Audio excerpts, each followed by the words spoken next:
thousands sign up for weekend andi Mnangagwa demo azvipere mushe tsanambira mashoko anoona achitaugwa panapa nevakomana vezimu aya vachiti aiwa vanhu vari kusigna up for Saturday demo, not about subscribe or like or turn on the bell icon. More than 10,000 people have confirmed their participation at the August 17 protest organized by a faction of Citizen Coalition for Change aligned with the Nelson Chamisa.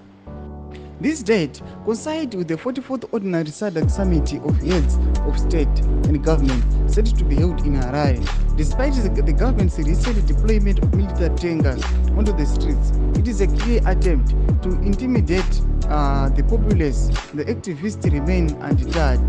Operating under the banner Zimbabwe, let's unite and fix our country, they have notified the police of their intention to hold a peaceful demonstration. CCC spokesperson from Mkwananzi confirmed that some of the notifications had been received by the police, stressing the legality of their action.